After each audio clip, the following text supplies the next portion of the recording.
নমস্কার।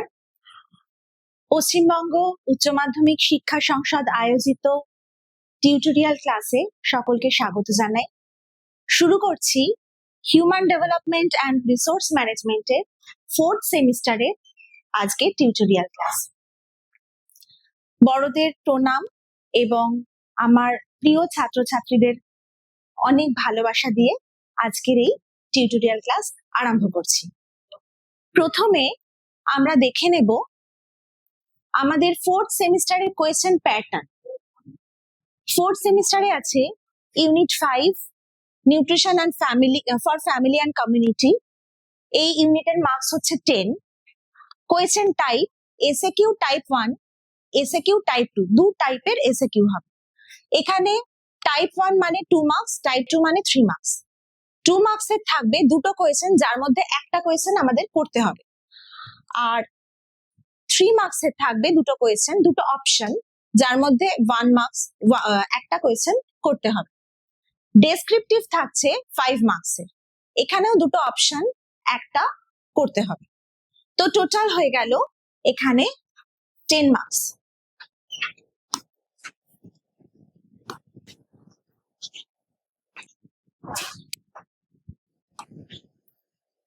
টোটাল হয়ে গেল এখানে 10 মার্কস। এরপরে unit 6 children with special needs.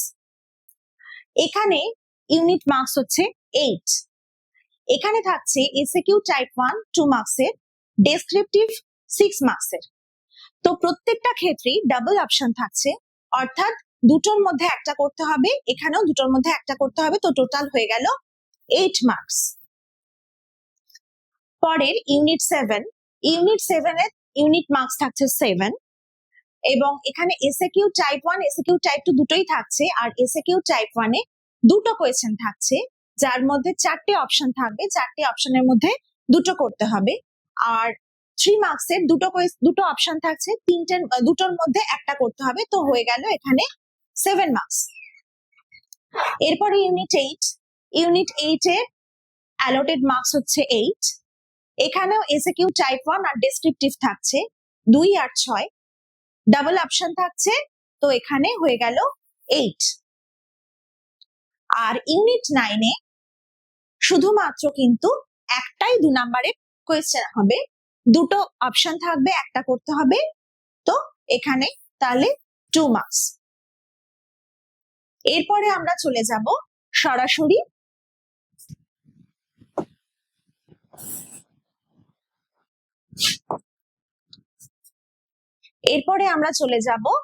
Unit 6 A. Unit 6 এ দুটো চ্যাপ্টার, বিশেষ চাহিদা সম্পন্ন শিশু সম্পর্কে প্রাথমিক ধারণা এবং চ্যাপ্টার 2 বিশেষ চাহিদা সম্পন্ন শিশুদের ব্যবস্থাপনা। তো এখানে আমরা আগের স্লাইডেই দেখেছিলাম কি কি কোয়েশ্চেন থাকছে। শর্ট আনসার টাইপ থাকছে একটা, ডেসক্রিপটিভ থাকছে একটা, 6 নাম্বার, টোটাল 8 মার্কস। তো আজকের ভিডিওতে আমরা চ্যাপ্টার 1টা দেখব। এই চ্যাপ্টার 1 এর ভিডিওটাকেও আমরা দুটো পার্টে ভাগ করে নেব। প্রথম ভিডিওতে আমরা কিছুটা দেখব এবং পরবর্তী ভিডিওতে চ্যাপ্টারটা কমপ্লিট করব। তো বিশেষ শিশু বা স্পেশাল চাইল্ড কাকে বলে প্রথমে আমরা জেনে নেব। স্পেশাল চাইল্ড কি বা কারা, এক্সেপশনাল চাইল্ড বা স্পেশাল চাইল্ড একই কথা। যে সমস্ত বাচ্চা তো স্বাভাবিক বুদ্ধি সম্পন্ন হয় না বা স্বাভাবিকভাবে জন্মগ্রহণ করে না, কিছু না কিছু তাদের মধ্যে প্রতিবন্ধকতা থাকে। কারোর মধ্যে দৈহিক, কারোর মধ্যে বৌদ্ধিক, বা কারোর মধ্যে ইমোশনাল বা প্রাক্ষবিক কোনো না কোনো প্রতিবন্ধকতা কারোর মধ্যে থাকে। তো এই প্রতিবন্ধকতার মাত্রা এমন পর্যায়ে যদি হয় যাতে তার দৈনন্দিন জীবনে অথবা শিক্ষা গ্রহণে বাধা সৃষ্টি করে, তখন তাকে আমরা এক্সেপশনাল চাইল্ড বা স্পেশাল চাইল্ড বলবো। এই প্রতিবন্ধকতার মাত্রা যতক্ষণ না বাধা সৃষ্টির মতন পর্যায়ে পৌঁছবে, ততক্ষণ কিন্তু তাকে এক্সেপশনাল চাইল্ড বলবো না। কিরকম, কোনো বাচ্চার ভিশনে প্রবলেম আছে, দৃষ্টিতে সমস্যা আছে, কিন্তু সে চশমা পরে সঠিকভাবে দেখতে পাচ্ছে, তো সেক্ষেত্রে সে কিন্তু চশমা পরে সঠিকভাবে দেখতে পাচ্ছে, তাহলে তার কোনো শিক্ষাগত দিক থেকে সমস্যা হচ্ছে না, তার দৈনন্দিন জীবনযাত্রায় সমস্যা হচ্ছে না। তো সেক্ষেত্রে সে কিন্তু এক্সেপশনাল চাইল্ড নয়। তো আমরা সংজ্ঞাটা দেখে নিই। দৈহিক, বৌদ্ধিক, প্রাক্ষবিক বা অন্যান্য স্বাস্থ্যগত কারণে কোনো শিশুর প্রতিবন্ধকতার মাত্রা এমন পর্যায়ে হয় যা তার স্বাভাবিক শিক্ষা গ্রহণের ক্ষেত্রে বাধা সৃষ্টি করে, তবে শিক্ষা বিজ্ঞানের ভাষায় সেই শিশুকে বিশেষ শিশু বা ব্যতিক্রমী শিশু বলা হয়। এটা একটা সংজ্ঞা, আরো বিভিন্ন সংজ্ঞা আছে, একটা সংজ্ঞা আমরা দেখলাম। নেক্সট, এরপরে আমরা দেখব যে কত রকম চাহিদা থাকে। এই যে আমরা বললাম ব্যতিক্রমী শিশুর অনেক রকম চাহিদা থাকে বা অনেক রকম প্রতিবন্ধকতা থাকে, তাহলে আমরা এরপরে দেখব কি কি জায়গায় প্রতিবন্ধকতা থাকতে পারে। প্রধানত এই প্রতিবন্ধকতা এই 4টে জায়গায় থাকতে পারে। 1, দৈহিক প্রতিবন্ধকতা। নেক্সট, বৌদ্ধিক প্রতিবন্ধকতা। 3, শিক্ষণ প্রতিবন্ধকতা। 4 হচ্ছে প্রাক্ষবিক প্রতিবন্ধকতা। আচ্ছা, দৈহিক প্রতিবন্ধকতা আবার দুভাগে ভাগ করা হয়েছে। কি কি? ইন্দ্রিয়গত প্রতিবন্ধকতা এবং ইন্দ্রিয়গত নয় এমন প্রতিবন্ধকতা। ইন্দ্রিয়গত বা সেন্সারি ইম্পেয়ারমেন্ট, আর ইন্দ্রিয়গত নয় এমন যেটা নন সেন্সারি ইম্পেয়ারমেন্ট। ঠিক আছে? তো ইন্দ্রিয়গত প্রতিবন্ধকতাটা কি? আমরা জানি আমাদের জ্ঞানেন্দ্রিয় হচ্ছে 5টা: চোখ, কান, নাক, জিভ, ত্বক। তো এই জ্ঞানেন্দ্রিয়র কোনো ত্রুটির কারণে যদি কোনো প্রতিবন্ধকতা সৃষ্টি হয়, সেটা ইন্দ্রিয়গত প্রতিবন্ধকতার অন্তর্গত। এখানে দুটো দেওয়া আছে, দৃষ্টি প্রতিবন্ধকতা এবং শ্রবণ প্রতিবন্ধকতা। ইন্দ্রিয়গত নয়, জ্ঞানেন্দ্রিয় ছাড়া যে প্রতিবন্ধকতা সৃষ্টি হয় সেটা হচ্ছে ইন্দ্রিয়গত নয় এমন প্রতিবন্ধকতা। ইংলিশে হচ্ছে নন সেন্সারি ইম্পেয়ারমেন্ট। এটা আবার দুভাগে ভাগ করা যায়, সেটা হচ্ছে অস্থিগত প্রতিবন্ধকতা এবং স্নায়বিক প্রতিবন্ধকতা। স্নায়বিক প্রতিবন্ধকতার 3টে উদাহরণ আছে। কি কি? সেরিব্রাল পলসি, এএসডি বা অটিজম স্পেকট্রাম ডিসঅর্ডার, যেটাকে আমরা অটিজম হিসাবে শুনে থাকি, এবং এডিএইচডি বা attention deficit hyperactivity disorder. এরপরে আসছে শিখন প্রতিবন্ধকতা। শিখন প্রতিবন্ধকতা আবার 6 রকম। কি কি? Dyslexia, dyscalculia, dysgraphia, dyspraxia, auditory processing disorder, visual processing disorder. এই 6 রকম প্রতিবন্ধকতা সম্পর্কে আমরা শিখব, শিখন প্রতিবন্ধকতা। এগুলো কি কি আমরা পরবর্তী স্লাইডে আলোচনা করব। এরপরে আসছে প্রাক্ষবিক প্রতিবন্ধকতা। এটা 3টে আমরা পেয়েছি বা 3টে আমরা পড়বো, 3টে সম্পর্কে: ASD, autism spectrum disorder, ADHD বা attention deficit hyperactivity disorder, এবং প্রাক্ষবিক বিশৃঙ্খলা। একটা কথা বলে রাখি, এখানেও আমরা দেখছি এএসডি,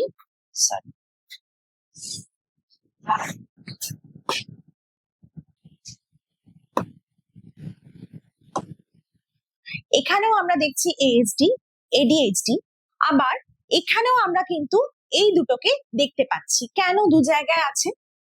এটা স্নায়বিক কারণে হয়। অটিজম বা এডিএইচডি দুটোই স্নায়বিক কারণে হয়। আবার এই স্নায়বিক কারণে হওয়ার জন্য তাদের কিছু প্রাক্ষবিক সমস্যা সৃষ্টি হয়, তার জন্য প্রাক্ষবিক প্রতিবন্ধকতার আন্ডারেও এই দুটোকে ফেলা যায়। সেই কারণে এই দুটোর আন্ডারে এই দুটো সমস্যা আছে। নেক্সট,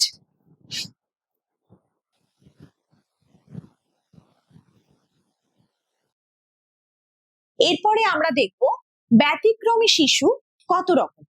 ব্যতিক্রমী শিশুকে এই 6 ভাগে মোটামুটি ভাগ করা যায়। কি কি? শারীরিক ভাবে ব্যতিক্রমী, বুদ্ধিবৃত্তিক ভাবে ব্যতিক্রমী, প্রাক্ষবিক ভাবে ব্যতিক্রমী, শিক্ষাগত ভাবে ব্যতিক্রমী, সামাজিক ভাবে ব্যতিক্রমী এবং বহু ব্যতিক্রমী। এই 4টা আগের 4টের সঙ্গে রিলেটেড। আগের 4টা কি হিসাবে ছিল না, বিশেষ চাহিদার প্রকারভেদ হিসাবে ছিল। বিশেষ চাহিদা, তার মধ্যে বিশেষ যে প্রতিবন্ধকতা বা বিশেষ সমস্যার যে মাত্রা আছে সেই সমস্যার হিসাবে ছিল। কিন্তু এই চার্টে আমরা দেখতে পাচ্ছি শিশুর হিসাবে মানে কোন কোন শিশু এই পর্যায়ে পড়ছে সেই হিসাবে চারটা আছে। তো শারীরিকভাবে ব্যতিক্রমী আমরা পড়েছি ইন্দ্রিয়গত নয়, আগের স্লাইডে দেখেছি। বুদ্ধিবৃত্তিক ভাবে ব্যতিক্রমী, এখানে দেখো মানসিক প্রতিবন্ধী, বুদ্ধিদীপ্ত শিশু এবং সৃজনশীল শিশু, এই 3 প্রকার শিশু এই বুদ্ধিবৃত্তিক ব্যতিক্রমী শিশুর আন্ডারে পড়ছে। এরপরে প্রাক্ষবিক ভাবে ব্যতিক্রমী, এডিএইচডি, অটিজম, প্রাক্ষবিক বিশৃঙ্খলতা আমরা পড়েছি। শিক্ষাগতভাবে ব্যতিক্রমী শিখন প্রতিবন্ধী আর ধীর গতির শিক্ষার্থী।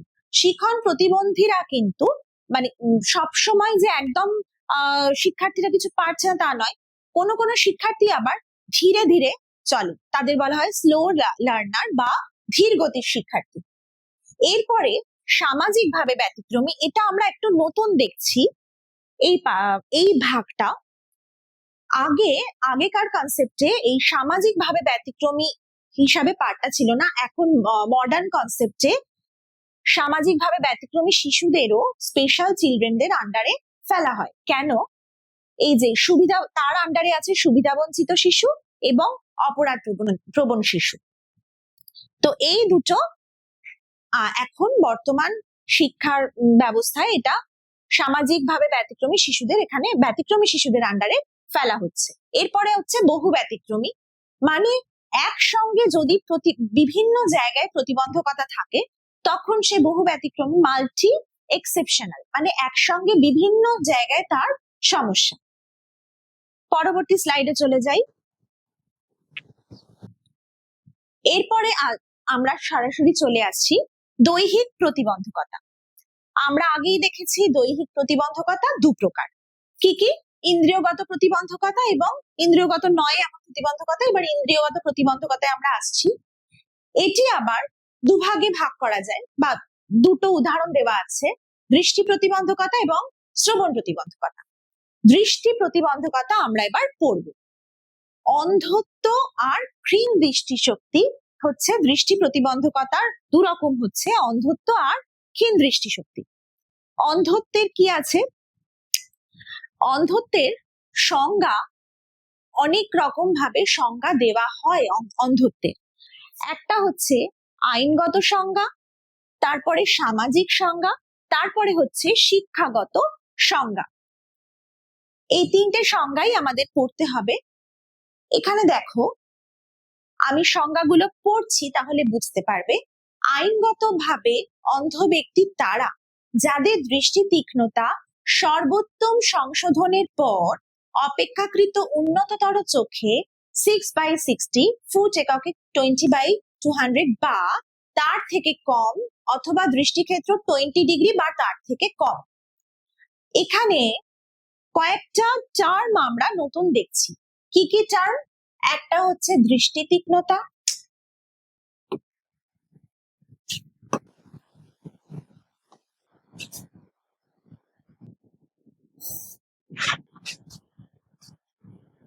একটা হচ্ছে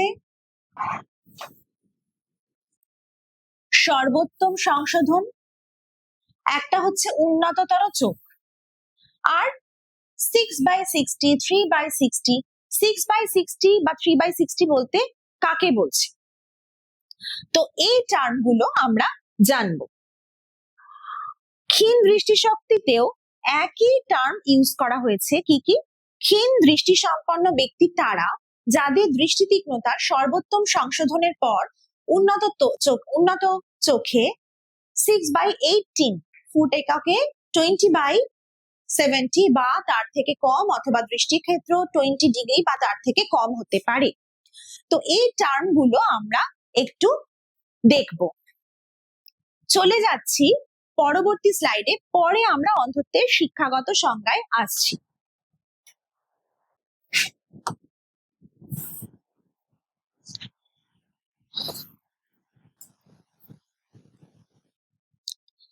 আমরা যে দৃষ্টি তীক্ষ্ণতা বা ভিজুয়াল অ্যাকুইটির একটা টার্ম পেয়েছিলাম, দৃষ্টি তীক্ষ্ণতা কি? দৃষ্টি তীক্ষ্ণতা হচ্ছে দৃষ্টিশক্তির স্পষ্টতা, অর্থাৎ একটা নির্দিষ্ট দূরত্ব থেকে যতটা স্পষ্ট কোনো বস্তুকে দেখতে পাওয়া যায়।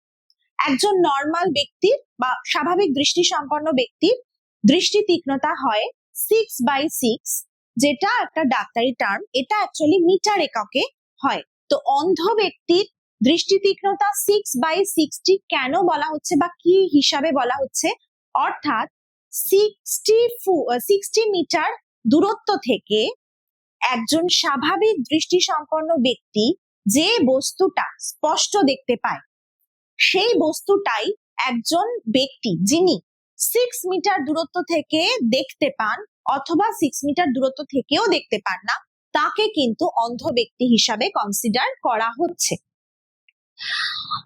এরপরে আসছি স্নেলের চার্ট। বিশেষজ্ঞরা স্নেলের চার্ট ব্যবহারের মাধ্যমে চাক্ষুষের তীক্ষ্ণতা বা দৃষ্টি তীক্ষ্ণতা পরীক্ষা করেন। এরপরে আসছি উন্নততর চোখ। উন্নততর চোখ মানে দুটো চোখের মধ্যে যেটা ভালো, সেই চোখের দৃষ্টিশক্তি হিসাবে এটা সংজ্ঞায়িত করা হয়। নেক্সট হচ্ছে দৃষ্টিক্ষেত্র। দৃষ্টিক্ষেত্র মানে কি? দৃষ্টিক্ষেত্র মানে হচ্ছে একজন ব্যক্তি বা একজন মানুষ যে অঞ্চলটা, যে ক্ষেত্রটা ঘাড় সোজা করে যতখানি দেখতে পান, সেটাই হচ্ছে তার দৃষ্টিক্ষেত্র। একজন স্বাভাবিক ভিশন যার আছে, স্বাভাবিক দৃষ্টি সম্পন্ন মানুষ কতটা এরিয়া দেখতে পান? 180 ডিগ্রি দেখতে পান, অর্থাৎ ঘাড় সোজা করে আমরা এই 180 ডিগ্রি অ্যাঙ্গেলে কিন্তু আমরা দেখতে পাই। সেটাই একজন অন্ধ ব্যক্তি 20 ডিগ্রি অ্যাঙ্গেলে দেখতে পান, অর্থাৎ খুব কম এই রকম ভাবে দেখতে পান, খুব কম অ্যাঙ্গেলে। তো তার জন্য বলা হয় যে অন্ধ ব্যক্তির হুয়ের ডেফিনিশন অনুযায়ী একজন অন্ধ ব্যক্তির দৃষ্টিক্ষেত্র 20 ডিগ্রিরও কম হয়। এরপরে হচ্ছে সর্বোত্তম সংশোধন। সর্বোত্তম সংশোধন মানে কি? যে যতটা সম্ভব কারেকশন করা যায় ততটা কারেকশনের পরেও তার এরকম অবস্থা, মানে সর্বোত্তম সংশোধনের পরেও তার দৃষ্টিক্ষেত্র থাকছে 20 ডিগ্রি অথবা দৃষ্টি তীক্ষ্ণতা থাকছে 6/60, এরকম যতটা সম্ভব কারেকশন করা যায়। কিভাবে কারেকশন করা যায়? চোখে ওষুধ প্রয়োগ করা যায়, চোখে কন্টাক্ট লেন্স, চশমা বা অস্ত্রোপচারও করা যায়, অপারেশন করা যায়। তো এই কারেকশনের পরেও তার দৃষ্টিশক্তিটা থেকে যাচ্ছে ওখানেই। তো ওই জন্য ওই সর্বোত্তম সংশোধনের টার্মটা আমরা ব্যবহার করি। এরপরে আমরা আরেকবার এই সংজ্ঞাগুলো দেখে নিচ্ছি। তাহলে আইনগত সংজ্ঞায় আরেকটা কথা বলছি, আইনগত সংজ্ঞা এবং সামাজিক সংজ্ঞাটা আলাদা। কেন আলাদা? না, আইনগত দিক থেকে যিনি অন্ধ ব্যক্তি, একজন অন্ধ বাচ্চা বা অন্ধ ব্যক্তির কিছু কিছু ফেসিলিটি দেয় সরকার থেকে, তার কিছু কিছু সার্টিফিকেশন থাকে। তো ওই জন্য আইনগত দিক থেকে তার এই যে 6/60 মিটার, অর্থাৎ 60 মিটার ডিস্টেন্স থেকে একজন স্বাভাবিক দৃষ্টিশক্তি সম্পন্ন ব্যক্তি যে বস্তুটা দেখতে পায়, সেই বস্তুটা অন্ধ ব্যক্তি 6 মিটার দূরত্ব থেকে দেখতে পাচ্ছে।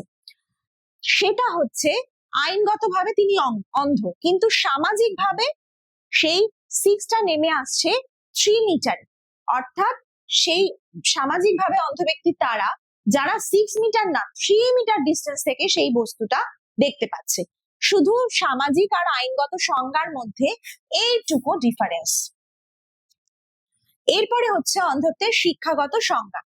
শিক্ষাগতভাবে অন্ধত্ব হলো দৃষ্টিশক্তির তীব্র অভাব যা একজন শিক্ষার্থীকে শেখার ক্ষমতা উল্লেখযোগ্যভাবে প্রভাবিত করে, যার ফলে তার পাঠ্যক্রমে ব্রেল মেথড বা অন্যান্য শ্রবণ সহায়ক যন্ত্র ব্যবহার করতে হবে। এতটাই তার প্রতিবন্ধকতার মাত্রাটা এতটাই হচ্ছে, যার জন্য তাকে শ্রবণ সহায়ক যন্ত্র, অর্থাৎ চোখে দেখে বুঝতে পারছে না সেই বাচ্চা কানে শুনে বুঝতে পারছে, শ্রবণ সহায়ক যন্ত্র অথবা ব্রেল মেথড ইউজ করতে হবে। এই কারণে অন্ধত্বের শিক্ষাগত সংজ্ঞাটা এর থেকে আলাদা। আর আইনগত সংজ্ঞা আর সামাজিক সংজ্ঞাটা শুধুমাত্র এইটুকুই আলাদা।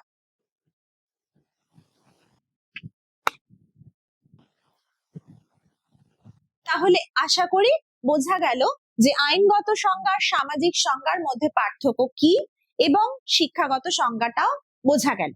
এরপরে হচ্ছে ক্ষীণ দৃষ্টিশক্তি, এখানেও একই, এখানেও শুধু পার্থক্যটা 6/18, এখানে 6/60, এখানে 3/60 এবং এখানে 6/18, অর্থাৎ 18 মিটার দূরত্ব থেকে একজন স্বাভাবিক দৃষ্টিসম্পন্ন ব্যক্তি যে বস্তুটা দেখতে পায়, একজন যে ব্যক্তি 6 মিটার দূরত্ব থেকে সেই বস্তুটা দেখতে পাচ্ছে তিনি ক্ষীণ দৃষ্টিসম্পন্ন ব্যক্তি বলে গণ্য করা হবে। এরপরে নেক্সট স্লাইড, এইটা আমরা বুঝে গেছি, তো পরবর্তী স্লাইডে আমরা চলে যাচ্ছি। এরপরে আমরা আসব শিশুদের দৃষ্টি প্রতিবন্ধকতার কারণ। কি কি কারণে দৃষ্টি প্রতিবন্ধকতা আসতে পারে? জন্মগতভাবেই কোনো বাচ্চার চোখে ছানি পড়তে পারে, ছানি নিয়েই সে জন্মাচ্ছে। তারপরে কিছু কিছু রোগ, যেমন জন্মগত গ্লুকোমা, অপটিক স্নায়ুর বিকৃতি, এইগুলো জন্মগত সমস্যা, তার জন্য দৃষ্টি প্রতিবন্ধকতা সৃষ্টি হতে পারে। এরপরে হচ্ছে জেনেটিক বা বংশগত ব্যাধি, বংশগতভাবে দৃষ্টি মানে হেরিডিটারি, পিতা মাতা বা পূর্বপুরুষদের কাছ থেকেও সে ওই রোগ নিয়েই জন্মাচ্ছে। কি কি রোগ আছে? রেটিনাইটিস পিগমেন্টোসা বা অ্যালবিনিজম, তো এই রোগগুলো আছে। এরপরে হচ্ছে পুষ্টিগত ঘাটতি, দৃষ্টি তীক্ষ্ণতার, দৃষ্টিশক্তির প্রতিবন্ধকতার পুষ্টিগত ঘাটতির কারণে প্রচুর হয়। যেমন আমরা জানি ভিটামিন এ এর ঘাটতির জন্য দৃষ্টি প্রতিবন্ধকতা আসতে পারে। এর ফলে আমরা জানি জেরপ্থ্যালমিয়া হয় এবং রাতকানা রোগ হতে পারে। নিচে কিছু সমস্যার ছবি দেওয়া হয়েছে, এটা রাতকানা, এটা বিটার স্পট, এটা জেরপ্থ্যালমিয়া, এইগুলো এরকম ভাবে চোখগুলো হয়ে যায়। আরো কিছু প্রতিবন্ধকতা আছে, গর্ভাবস্থায় সংক্রমণ, মা যখন গর্ভবতী থাকেন তখন বিভিন্ন রোগের সংক্রমণের জন্য অনেক রকমই প্রতিবন্ধকতা আসতে পারে, যেমন রুবেলা, হাম, সাইটোমেগালোভাইরাস সংক্রমণ, এইগুলো কিন্তু গর্ভাবস্থায় হলে দৃষ্টি প্রতিবন্ধকতা আসতে পারে। এরপরে হচ্ছে চোখ বা মাথায় আঘাতজনিত কারণে দৃষ্টিশক্তির ক্ষতি হতে পারে। সদ্যজাত শিশুর মাথায় যদি কোনো আঘাত লাগে তবে তার দৃষ্টি প্রতিবন্ধকতা আসতে পারে। এরপরে হচ্ছে দৃষ্টিশক্তির জন্য দায়ী স্নায়বিক পথ বা মস্তিষ্কের অংশে ক্ষতি। মস্তিষ্ক বিভিন্ন স্নায়ুর মাধ্যমে আমাদের বিভিন্ন অঙ্গ প্রত্যঙ্গের সঙ্গে যুক্ত, তো মস্তিষ্কের সেই পথে, সেই স্নায়ু পথে কোনো যদি ক্ষতি হয় তাহলে দৃষ্টি প্রতিবন্ধকতা আসতে পারে। আর কিছু চক্ষু রোগ দেওয়া আছে, সেই সমস্ত চক্ষু রোগেও প্রতিবন্ধকতা আসতে পারে। এবারে আমি চলে আসি, এখান থেকে তোমাদের কিরকম কি কোয়েশ্চেন আসতে পারে। সংজ্ঞাগুলো আসতে পারে, অন্ধত্বের সামাজিক সংজ্ঞা দাও, অন্ধত্বের আইনগত সংজ্ঞা দাও, দৃষ্টি প্রতিবন্ধকতার 2টি কারণ লেখো বা 4টি কারণ লেখো, এরকম ভাবে প্রশ্ন আসতে পারে। আর আগের স্লাইডে আমরা দেখেছিলাম যে যে চার্টটা দেওয়া হয়েছিল, যে বিশেষ চাহিদা সম্পন্ন শিশুর বিশেষ চাহিদার প্রকারভেদ বা ব্যতিক্রমী শিশুর বিশেষ চাহিদার প্রকারভেদ, ওই হিসাবে কোয়েশ্চেন আসতে পারে যে প্রকারভেদ কি কি, কত প্রকার প্রতিবন্ধকতা থাকতে পারে। তো ওইখানে এইভাবে কোয়েশ্চেন গুলো আসতে পারে, তোমরা চার্টটা পড়া থাকলে আনসার লিখতে পারবে। Next slide. এরপরে আমাদের দৃষ্টি প্রতিবন্ধকতা হয়ে গেল, এরপরে আসছে শ্রবণ প্রতিবন্ধকতা।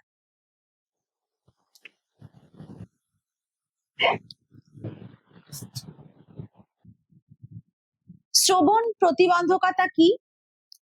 দুরকম শ্রবণ প্রতিবন্ধকতা হতে পারে। এক হচ্ছে বধিরতা বা ডেফনেস, 2 হচ্ছে ক্ষীণ শ্রবণ শক্তি বা হার্ড অফ হিয়ারিং। বধিরতা মানে হচ্ছে কোন রকম শ্রবণ যন্ত্র ব্যবহার করেও যে ব্যক্তি বা যে বাচ্চা একেবারেই শুনতে পাচ্ছে না, সেই অবস্থাকে বধিরতা বলছে। মানে এমনিতে শব্দ তো সে শুনতে পাচ্ছেই না, এবং কোনো শ্রবণ সহায়ক যন্ত্রের সাহায্যেও সে শুনতে পাচ্ছে না। সেটা বধিরতা, আমরা এটা জানি, কমন সেন্স। এরপরে হচ্ছে ক্ষীণ শ্রবণ শক্তি সম্পন্ন শিশু, অর্থাৎ তার শ্রবণ শক্তিটা খুবই ক্ষীণ, কিন্তু সে শ্রবণ যন্ত্রের মাধ্যমে কিন্তু ভালোভাবে শুনতে পাচ্ছে, অথবা কষ্ট করে হোক, যেমন করে হোক শুনতে পাচ্ছে।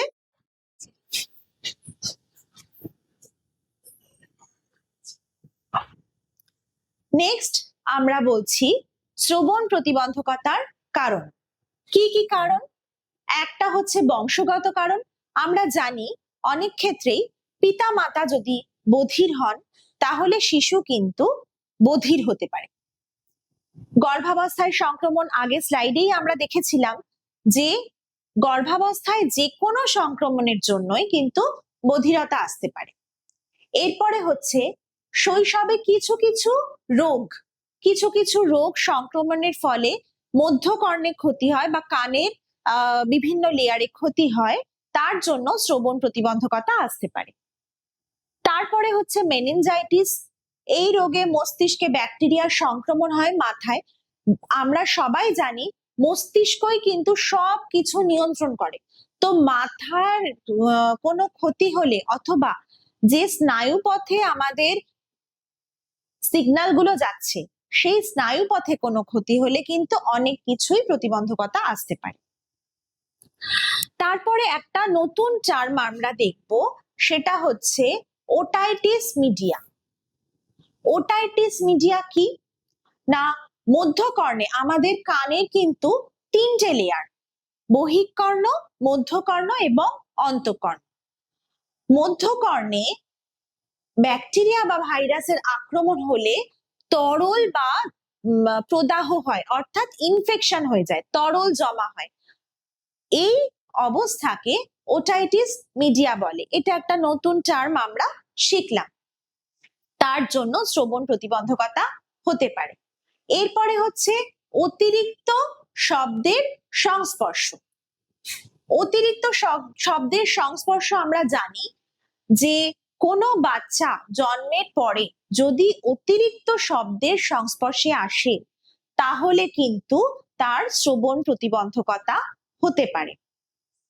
বা কন্টিনিউ সেই শব্দটা কন্টিনিউ যদি থাকে, মানে সেই শব্দের সংস্পর্শে একসঙ্গে এক নাগাড়ে যদি থাকে, তখন তার শ্রবণ প্রতিবন্ধকতা হতে পারে। এরপরে হচ্ছে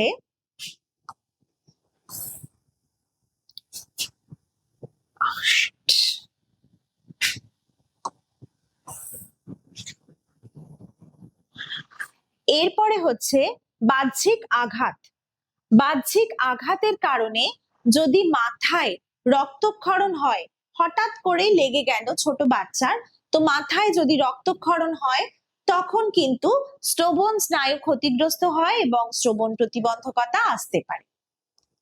এরপরে আমরা চলে যাচ্ছি ইন্দ্রিয়গত নয় এমন প্রতিবন্ধকতা বা নন সেন্সারি ইম্পেয়ারমেন্ট। নন সেন্সারি ইম্পেয়ারমেন্টকে আবার দুভাগে ভাগ করা হয়েছে আগের স্লাইডে। যখন ভাগগুলো আমরা দেখেছি, আমরা সেই স্লাইডে দেখেছি কি কি প্রতিবন্ধকতা না, অস্থিগত এবং স্নায়ুগত। অস্থিগত কি, অস্থির কোনো ত্রুটির কারণে অথবা পেশির কোনো সমস্যার কারণে প্রতিবন্ধকতা আসতে পারে। এটা জন্মগত হতে পারে এবং জন্মের পরে যে কোনো বাহ্যিক আঘাত থেকে হতে পারে। কারোর পা চলে গেল, কারোর হাত চলে গেল, এটাও হতে পারে। আবার এটা জন্মগত হয় বা কনজেনিটালও হয়। কোনো রোগের কারণে হতে পারে, পোলিও বা আর্থ্রাইটিস, এই সমস্ত রোগের কারণে কিন্তু অস্থিগত প্রতিবন্ধকতা আসতে পারে।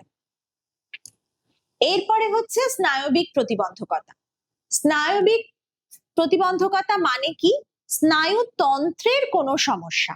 স্নায়ুতন্ত্রের কোনো সমস্যা হলে অনেক প্রতিবন্ধকতা আসতে পারে, কারণ আমাদের দেহ পুরো কন্ট্রোলে রাখে, পুরো নিয়ন্ত্রণ রাখে হচ্ছে স্নায়ু। তো সেই স্নায়ুর কোনো সমস্যা হলে বিভিন্ন রকম প্রতিবন্ধকতা আসতে পারে। এখানে আমরা পড়ব cerebral palsy, autism spectrum disorder বা ASD, attention deficit hyperactivity disorder বা এডিএইচডি। এখানে একটু ছোট করে বলে রাখি, হঠাৎ করে প্রশ্ন আসতে পারে যে এএসডি কি, অটিজম দিয়ে দিল না বা অটিজম স্পেকট্রাম ডিসঅর্ডার কথাটা দিয়ে দিল না। প্রশ্ন এলো এএসডি কি, তাহলে এএসডির পুরো নাম কি? অটিজম স্পেকট্রাম ডিসঅর্ডার, এটা তোমরা মনে রাখবে। এবং একইভাবে এডিএইচডি কি বা এডিএইচডি লক্ষণ কি, তো এটা তোমরা মনে রাখবে। এডিএইচডি মানে attention deficit hyperactivity disorder. ঠিক আছে, পরবর্তী স্লাইডে চলে যাচ্ছি। এরপরে আমরা চলে আসছি সেরিব্রাল পলসি। সেরিব্রাল পলসি কি না, এটা একটা স্নায়বিক সমস্যা, অর্থাৎ আমরা আগেই দেখলাম স্নায়ুতন্ত্রের কারণে সমস্যা হলে বিভিন্ন রকম প্রতিবন্ধকতা আসতে পারে, তার মধ্যে একটা রোগ হচ্ছে সেরিব্রাল পলসি। এটা মেইনলি জন্মগত হয়। এই রোগে কি হয়, মাংসপেশিতে একটা অনৈচ্ছিক টান ভাব অনুভূত হয়। আমরা জানি আমাদের দেহে ঐচ্ছিক পেশি আছে, অনৈচ্ছিক পেশি আছে। আমরা ঐচ্ছিক পেশিগুলো বা আমাদের গায়ে বেশিরভাগ জায়গাতেই আমরা ঐচ্ছিক পেশি দিয়ে মুভমেন্ট করি। তো আমাদের মুভমেন্টের জন্য বা আমাদের নড়াচড়ার জন্য ঐচ্ছিক পেশি সাহায্য করে। তো সেই ঐচ্ছিক পেশিতেও আননেসেসারি হঠাৎ করে একটা টান ভাব বা অনৈচ্ছিক কম্পন, আমি কাঁপাতে চাইছি না, আমি ইচ্ছা করে নাড়াচ্ছি না, ইচ্ছা করে মুভ করছি না, অথচ অনৈচ্ছিকভাবে হঠাৎ করে কম্পন সৃষ্টি হতে পারে। এইটা সেরিব্রাল পলসির একটা বড় কিন্তু সিমটমস। তো কি বলেছে সিমটমস গুলো আমরা একটু দেখে নিই। বিভিন্ন মাংসপেশিতে মৃদু কম্পন দেখা দেয়, আর একটা মাংসপেশিতে একটা অনৈচ্ছিক টান ভাব অনুভব করা হয়। এই দুটো হচ্ছে সেরিব্রাল পলসির মেন সিমটমস। তো এই বাধার জন্য বা এই সমস্যার জন্য এই বিকাশের বাচ্চাদের বিকাশের মাইল ফলক, অর্থাৎ মাইল ফলক মানে কি, যে টাইমে যে জায়গায় পৌঁছানোর কথা, অর্থাৎ যে বয়সে হাঁটার কথা, যে বয়সে বসার কথা, যে বয়সে হামাগুড়ি দেওয়ার কথা, সেই বয়সটা পেরিয়ে যাচ্ছে, বিলম্ব হচ্ছে। ঠিক আছে, তো এই সমস্ত কারণে এই সমস্যার কারণে বিকাশের মাইল ফলকগুলিতে পৌঁছাতে দেরি হয়, যেমন হামাগুড়ি দেওয়া, হাঁটা ইত্যাদি। ঠিক আছে, এরপরে চলে আসছি সেরিব্রাল পালসির উপসর্গ। কি কি? পেশি অতিরিক্ত শক্ত বা স্প্যাস্টিসিটি। এই পেশি যে অতিরিক্ত শক্ত হয়ে যায় এটাকে বলে স্প্যাস্টিসিটি। অথবা খুব ফ্লপি বা অত্যন্ত ঢিলা, খুব ঢিলা মানে অতিরিক্ত হয়, টান হয়ে যায়, শক্ত হয়ে যায়, নাহলে খুব ঢিলা হয়ে যায়, এটাকে বলছে হাইপারটোনিয়া। শক্তটাকে বলছে স্প্যাস্টিসিটি, এটাকে বলছে হাইপোটোনিয়া হতে পারে। অসময় পেশিতে অনৈচ্ছিক নাড়াচাড়া বা কাঁপুনি দেখা যায়, এটা আগেই বললাম। এরপরে হচ্ছে দেহের ভারসাম্য ও সমন্বয়ের অসুবিধা হয়। নার্ভের প্রবলেমের জন্য বা স্নায়ুতন্ত্রের প্রবলেমের জন্য দেহে কিন্তু নিয়ন্ত্রণ ক্ষমতাটা থাকছে না। স্নায়ু আমাদের দেহটাকে নিয়ন্ত্রণ করছে, দেহ নিয়ন্ত্রণের জন্য অনেক কিছুই আমাদের থাকে, ইন্টারনাল অর্গ্যান, কিন্তু স্নায়ু একটা বড় ভূমিকা পালন করে দেহ নিয়ন্ত্রণ করার জন্য। তো যেহেতু স্নায়ুতন্ত্রের সমস্যা, সেহেতু দেহে ভারসাম্য এবং সমন্বয়ের অসুবিধা হয়। এরপরে হচ্ছে সূক্ষ্ম সঞ্চালনমূলক দক্ষতা এবং স্থূল সঞ্চালনমূলক দক্ষতা সমস্যা হয়। এখানেও বলেছে মাইলস্টোন অর্জনে দেরি হয়। মাইলস্টোন মানে আমরা একটু আগেই জেনেছি। এবার বলছি স্থূল সঞ্চালনমূলক দক্ষতা বা সূক্ষ্ম সঞ্চালনমূলক দক্ষতা কি। এটা আমরা কিন্তু ক্লাস 11-এ পড়েছি। স্থূল সঞ্চালনমূলক দক্ষতা মানে হচ্ছে যে সমস্ত কাজগুলো বা যে সমস্ত দক্ষতাগুলোতে আমাদের দেহের বড় পেশিগুলো, অপেক্ষাকৃত বড় পেশিগুলো কাজে লাগে, সেই সমস্ত দক্ষতাকে বলছে স্থূল সঞ্চালনমূলক দক্ষতা। যেমন হাঁটা, দৌড়ানো, লাফানো, এই কাজগুলোতে দেহের বড় পেশিগুলো কিন্তু কাজে লাগে। এরপরে কি সূক্ষ্ম সঞ্চালনমূলক দক্ষতা, যে সমস্ত কাজের জন্য ছোট পেশিগুলো কাজে লাগে সেই সমস্ত কাজের দক্ষতাটাকে বলছে সূক্ষ্ম সঞ্চালনমূলক দক্ষতা। ঠিক আছে, এই সূক্ষ্ম সঞ্চালনমূলক দক্ষতার দ্বারা আমরা কি কি কাজ করি না লিখি, আঙুলের যে ব্যবহার করি সেটা কিন্তু ছোট পেশির ব্যবহার হচ্ছে। তাহলে আমরা লিখি, জামার বোতাম লাগাই বা খাই, যে কোনো কাজ যেখানে আঙুল কাজে লাগছে সেটা হচ্ছে আমাদের স্থূল সঞ্চালনমূলক দক্ষতার অন্তর্গত। তো এই অনৈচ্ছিক পেশির টান ভাব অথবা পেশির দুর্বলতা, এই কারণে সূক্ষ্ম সঞ্চালনমূলক এবং স্থূল সঞ্চালনমূলক উভয় প্রকার দক্ষতা অর্জনেই দেরি হয়। এরপরে কি বলেছে, এক বা একাধিক অঙ্গে দুর্বলতা দেখা দেয়। বিভিন্ন অঙ্গে দুর্বলতা দেখা যায়, পায়ে হতে পারে, হাতে হতে পারে, হ্যাঁ, মুখে হতে পারে, এমনকি সেরিব্রাল পলসিতে পক্ষাঘাতও হতে পারে, অর্থাৎ প্যারালিসিসও হতে পারে। ঠিক আছে, এরপরে কি বলেছে, অঙ্গবিন্যাস বা হাঁটার ধরনের সমস্যা। স্বাভাবিক ব্যাপার, যদি স্থূল সঞ্চালনমূলক দক্ষতায় সমস্যা থাকে তাহলে হাঁটাতে তো সমস্যা থাকবেই। এরপরে কি বলেছে, কিছু ক্ষেত্রে খিঁচুনি, শ্রবণ বা দৃষ্টিশক্তির সমস্যাও দেখা দিতে পারে। খিঁচুনি কি, পেশি যদি অতিরিক্ত টান ভাব অনুভূত হয় তখন খিঁচুনি হয়, সেই জিনিসটাকে আমরা বলছি খিঁচুনি হচ্ছে। তো পেশির সমস্যার জন্য এই খিঁচুনিটা হতে পারে।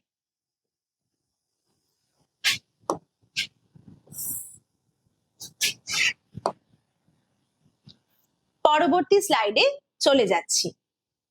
এরপরে পরবর্তী স্লাইডে আমরা দেখছি সেরিব্রাল পলসির কি কি কারণ।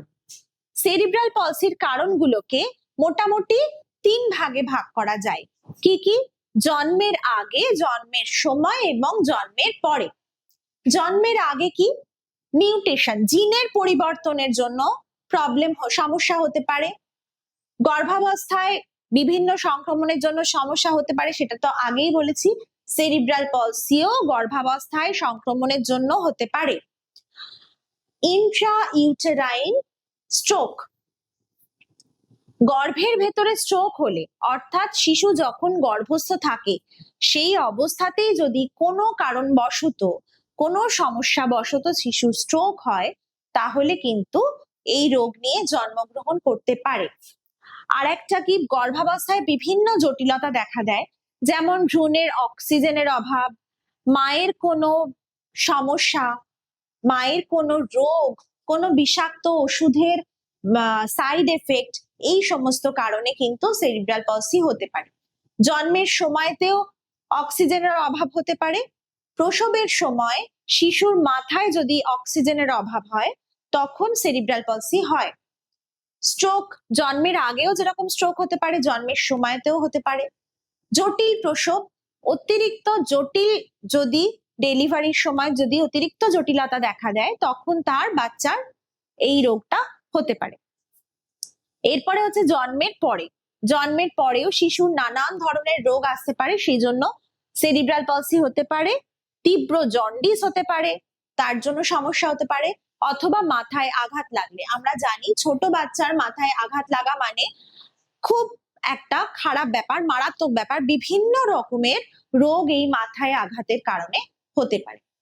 তাহলে আমরা সেরিব্রাল পলসি কাকে বলে, সেরিব্রাল পলসির কারণ আর সিমটমস, এগুলো আমরা পড়লাম। এখান থেকে কি রকম কি কোয়েশ্চেন আসতে পারে, সেরিব্রাল পলসি কি আসতে পারে, এটি কি ধরনের সমস্যা, এর কি কি সিমটমস হতে পারে।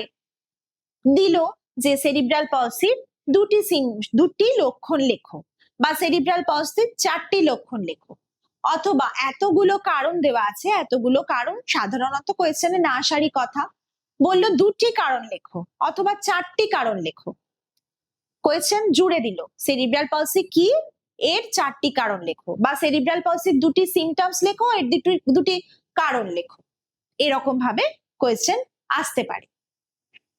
সুতরাং তোমরা ওভারঅল পড়ে একটা আইডিয়া করে লিখতে পারবে। পরবর্তী স্লাইড। এরপরে আসছে attention deficit hyperactivity disorder. এটা কি? অ্যাটেনশন ডেফিসিট এই টার্মটার মাধ্যমেই আমরা জানতে পারছি অ্যাটেনশন মানে কি, মনোযোগ। অ্যাটেনশন ডেফিসিট মানে মনোযোগের অভাব। তো মনোযোগের অভাব এবং হাইপার অ্যাক্টিভিটি, অর্থাৎ বাংলায় হাইপার অ্যাক্টিভিটিটাকে বলে অতি চঞ্চলতা। তো মনোযোগের অভাব এবং অতি চঞ্চলতা কি বা এটির লক্ষণ, খুব স্বাভাবিকভাবেই এর লক্ষণ কি, যে কোনো একটা কাজ করার জন্য যে দীর্ঘ মনোযোগের দরকার হয় সেই দীর্ঘ মনোযোগের অভাব। আর কি? পড়াশোনা বা কোনো কাজে ভুল হওয়া। তো কি দিয়েছে সিমটমস গুলো?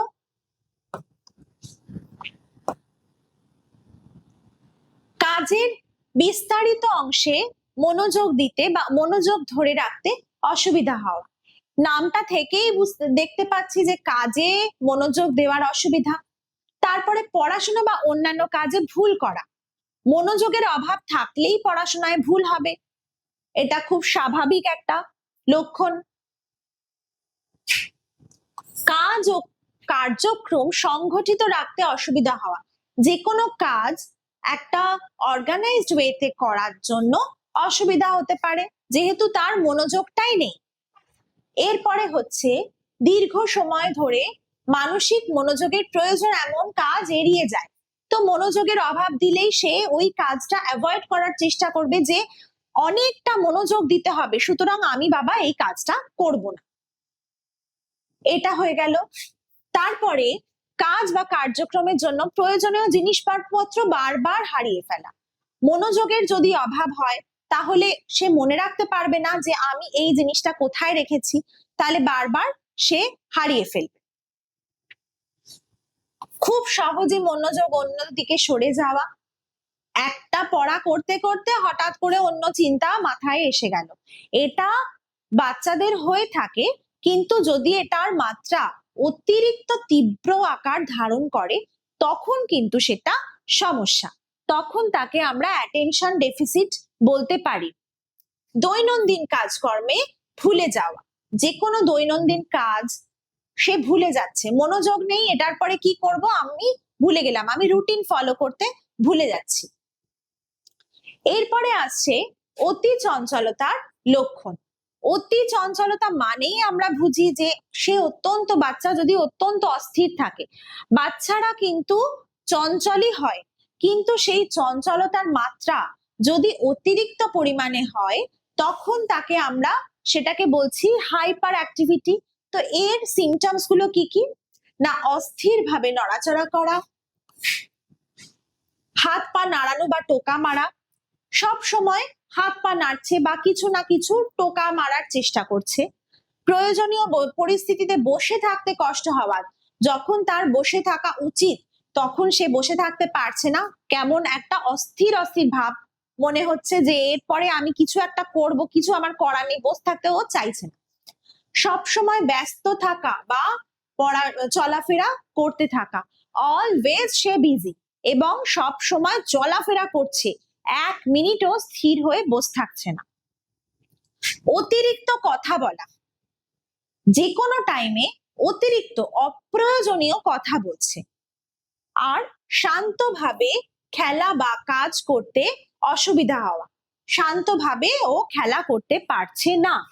তো এটা হয়ে গেল অতি চঞ্চলতার লক্ষণ। এরপরে হচ্ছে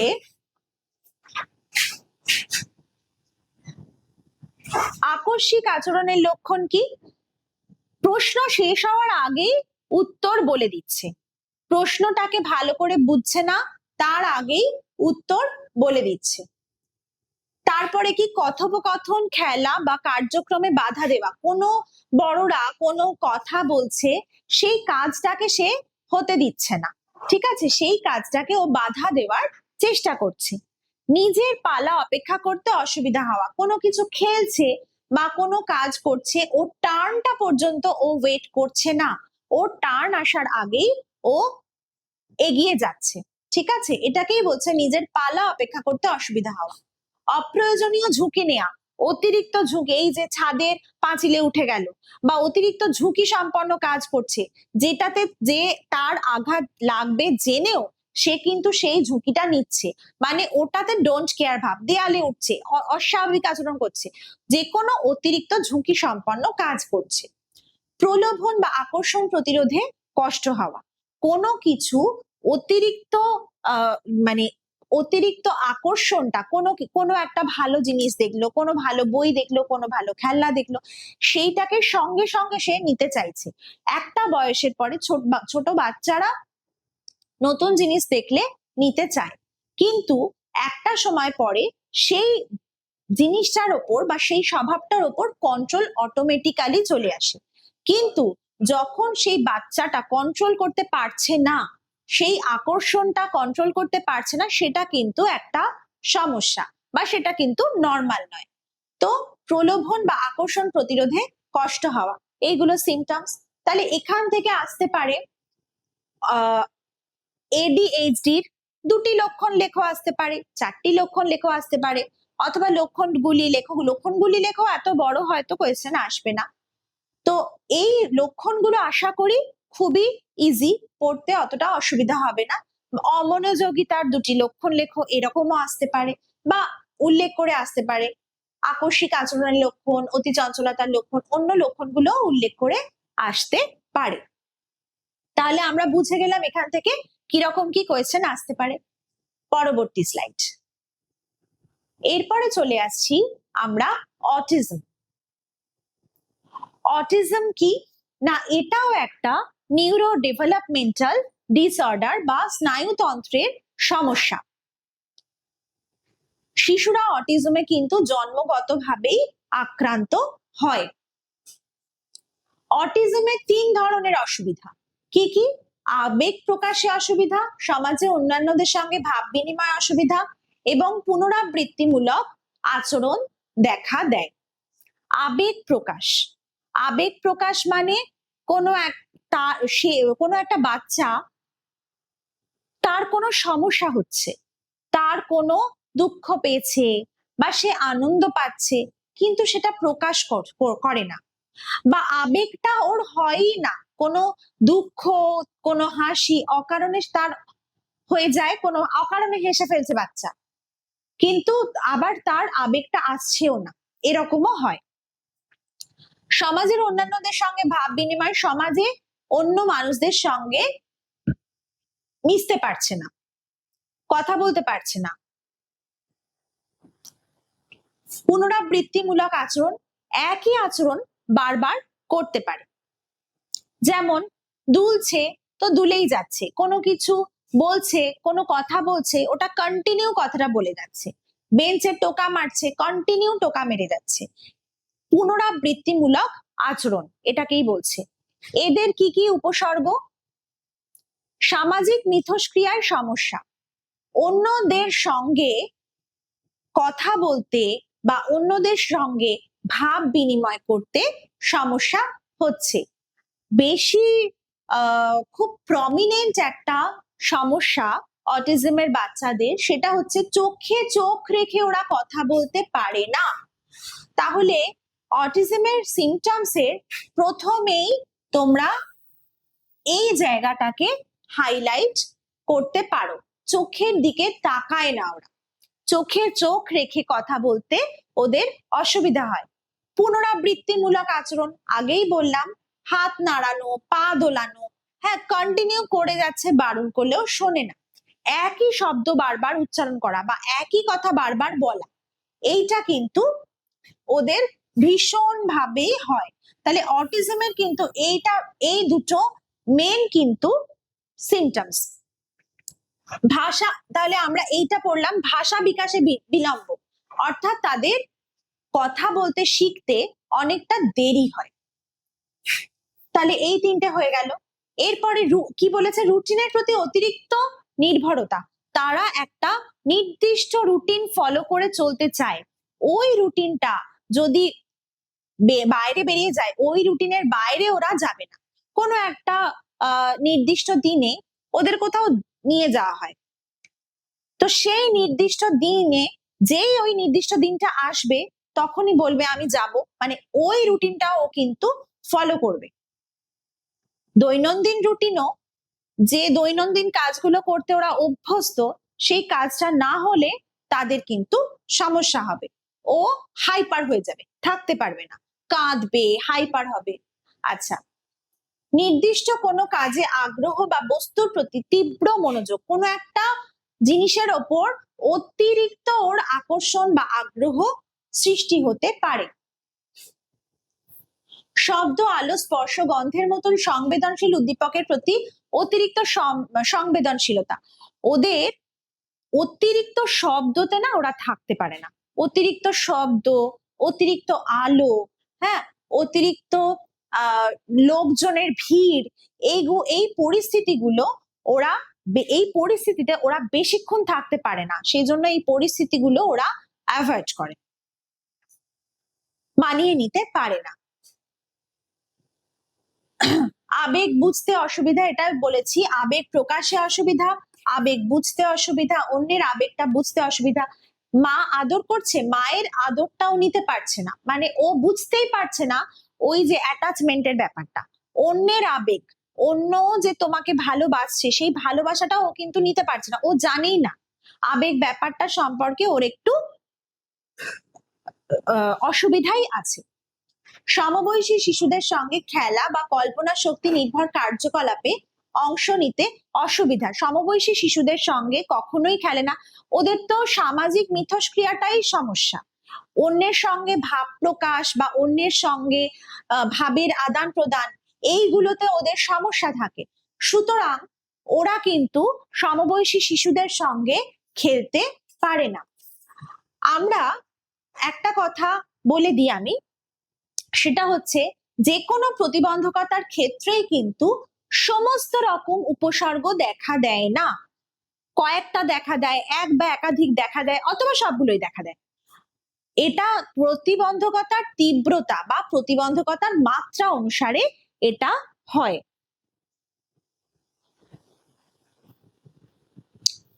অটিজমের কারণ কি?